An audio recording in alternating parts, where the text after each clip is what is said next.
घर का सारा काम यूं ही पड़ा है। बच्चे स्कूल से आने ही वाले होंगे, उनके लिए खाना पकाया है कि नहीं? सुबह से कपड़े ही धो रही थी, बस अभी फारिग हुई हूं, अब खाना ही बनाने जा रही थी। अरे 2 जोड़ी कपड़े धोने में सुबह से दोपहर कर देती है। किसी बात की कोई फिक्र ही नहीं है, ना बच्चों की फिक्र है ना अशोक की। खुद तो पूरे दिन खाती ही रहती है और बच्चों को भूखा रखती है। आज उनकी माँ होती तो कितने प्यार से रखती उन्हें।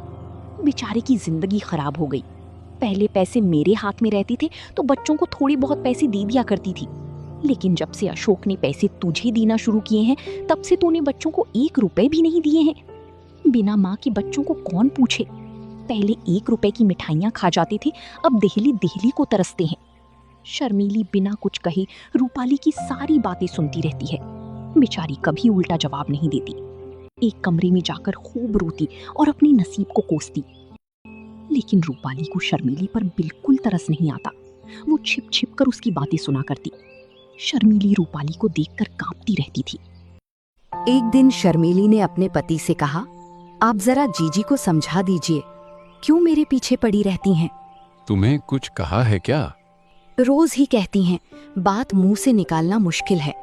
अगर उन्हें इस बात की जलन हो कि ये मालकिन क्यों नहीं बनी है, तो आप उन्हीं को रुपए पैसे दीजिए, मुझे नहीं चाहिए।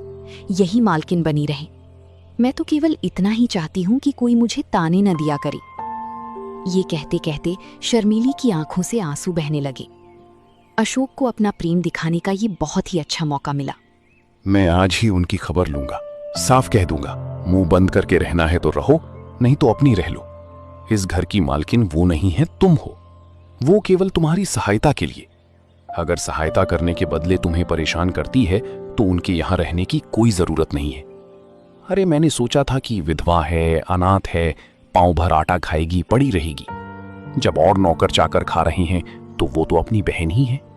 लड़कों की देखभाल के लिए एक औरत की जरूरत भी थी तो रख लिया, लेकिन इसका मतलब ये नहीं है कि वो तुम्हारे ऊपर राज करे।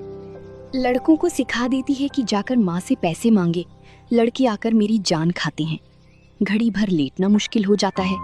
डांटूं तो वो आंखें लाल पीली करके दौड़ती हैं। मुझे समझती है कि लड़कों को देखकर जलती हैं। ईश्वर जानते होंगे कि मैं बच्चों को कितना प्यार करती हूँ। आखिर मेरे ही तो बच्चे हैं, मुझे उनसे जलन क्यों होने लगी? तुम्हें जो लड़का परेशान करे उसे पीट दिया करो। मैं भी देखता हूं कि कौन आंखें लाल पीली करता है। अशोक को तो मैं बोर्डिंग हाउस में भेज दूंगा, बाकी सुमित को आज ही ठीक किए देता हूं। अशोक ने रूपाली को बुलाया और उससे कहा, तुम्हें इस घर में रहना है या नहीं? अगर रहना है तो शांत होकर रहो, ये नहीं कि दूसरों का रहना मुश्किल कर दो। तुम्हें किसी चीज की कोई कमी है तो मुझे बताओ। शर्मीली को उल्टा सीधा क्यों सुनाती हो? रूपाली समझ गई कि बहू ने सारी बात अशोक को बता दी है, लेकिन रूपाली दबने वाली औरत नहीं थी। वो बोली, अरे क्या हुआ जो तुम इतने आपे से बाहर हो रहे हो? निकल गई सारी बुद्धिमानी? कल की लौंडिया चोटी पकड़कर नचाने लगी। कुछ पूछना ना ताछना, बस उसने तार खींचा और तुम काठ के सिपाही की तरह तलवार निकाल कर खड़ी हो गए। तुम हमेशा शर्मीली को परेशान करती रहती हो, उसमें कमियां निकालती रहती हो, बात बात पर ताने देती हो। अगर कुछ सीख देनी है तो उसे प्यार से मीठे शब्दों में देनी चाहिए। तानों से सीख मिलने के बदले उल्टा और जी जलने लगता है इंसान का। तुम्हारी यही मर्जी है ना, किसी बात में ना बोलूं, यही सही। लेकिन फिर ये ना कहना कि तुम घर में बैठी थी, क्यों नहीं सलाह दी? जब मेरी बातें जहर लगती हैं तो मुझे क्या कुत्ती ने काटा है जो मैं बोलूं? मेरी सी